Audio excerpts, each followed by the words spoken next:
So they are finally in the studio. These are two Nikon Z50s, and I want to put them through their paces, so everything you're going to see after this shot is going to be shot on the Nikon Z50. So yeah, roll the intro.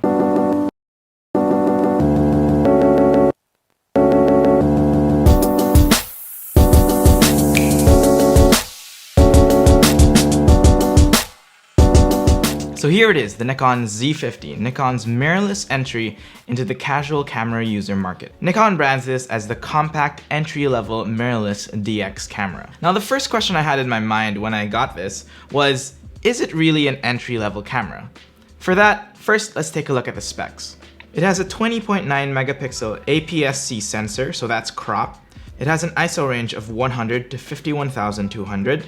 It can shoot 4K up to 30 frames per second and 1080p at 120 frames per second. It has 11 frames per second continuous shooting. It has a single SD card slot by the battery door. The touchscreen is a flip down screen with 1.04 million dots. It has the brand new Nikon Z mount, which is very good because you're going to be able to use your full frame Z glass with this camera. It has a beautiful OLED viewfinder with 2.36 million dots, and it has 209 autofocus points with eye autofocus. So just looking at the specs alone, the Z50 has some pretty generous specs. Things like 11 frames continuous shooting, 4K 30 frames per second, and that ISO range are features shared by its older and definitely more expensive siblings, the Nikon Z6 and Z7. These alone build up the Nikon Z50 as hardly just an entry-level camera. Specs are one thing though. But what really makes or breaks a camera is the experience shooting with it. I've had the Nikon Z50 for over a week now, and within that week, I've been shooting literally every day. So here are some of my initial impressions. So let's start off with ergonomics. It's quite noticeably smaller than the Z6. And to think, when I got the Z6, I already thought that it was tiny. So this camera is even smaller. But even so, the grip is compact and feels great in the hands. It's what you'd expect of a Nikon grip. Even with a 70-200 2.8 while shooting basketball, the grip allows for a good handle on the entire setup. The buttons are very clicky and tactile, which means you definitely know when you've pressed them. For some functions like a video record button, it's definitely a welcome addition. But I still personally prefer the soft shutter of the Z6. The shutter of the Z50 has two clicks, one for focus and one to take the shot. The handling of the body is great. The buttons are where you'd expect them to be, apart from some minor changes. Coming from the Z6, it was really easy to get used to the button placement for things like the custom function button. It was exactly where it was on the Z6, except a little bit smaller. Next up is weight. This camera has no business being this light and performing on par if not better than its older siblings in the Nikon lineup. It feels lightweight but not flimsy, slender but not toy-like. You could easily carry this camera around with you all day and forget that it was even there. But I don't recommend forgetting that it was even there. It's a good camera. Next is the EVF, or the electronic viewfinder. The EVF of this camera is beautiful, so much so that I prefer reviewing images and videos on the EVF rather than on the screen. The EVF has 2.36 million dots versus the screen's 1.04 million dots, which is twice as much in terms of resolution. And I also really love the fact that you can change settings on the EVF without even putting the camera down.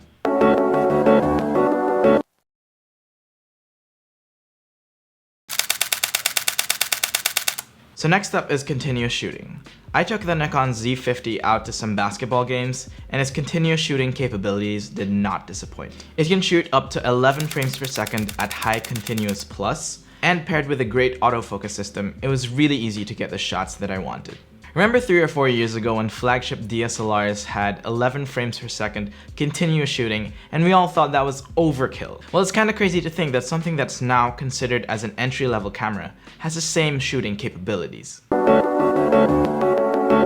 Next up is high ISO performance. Now if you know me, I do a lot of low light portraits and videos in low light, so having good high ISO performance is really an important thing for me. But in my head, there are two things that don't go well together: high ISOs, and crop sensor cameras. Having been used to full frame cameras where I can push up the ISO really high and still have usable footage, I was really interested to see how the Z50 would fare in low light situations. So I brought it out with me on a low light video shoot, and I used the two Z50s as my main video cameras. Actually, I only used the Z50s as a video camera, and it definitely did not disappoint. I was floored when I brought it into a no light situation, and it was able to produce some pretty good results. Of course, there was some noise in the image. It was ISO 25,600 after all, but at the end of the day, the footage made it into the video, and that's what really counts.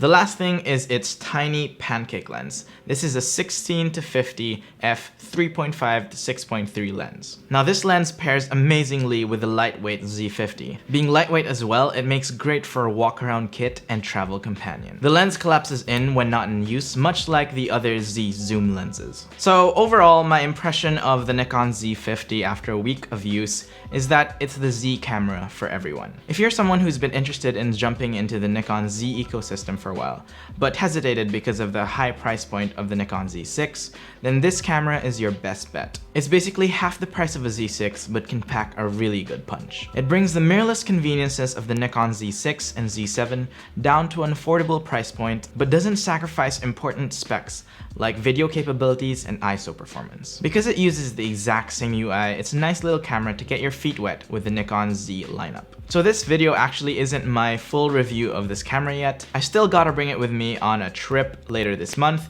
to test it out for what a lot of people consider this camera to be, a great travel camera. So stay tuned for that video coming down the line.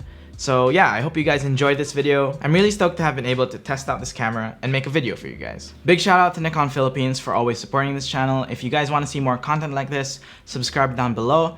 But yeah, I'm gonna go play with the Nikon Z50 a little bit more now. I'll see you guys next time.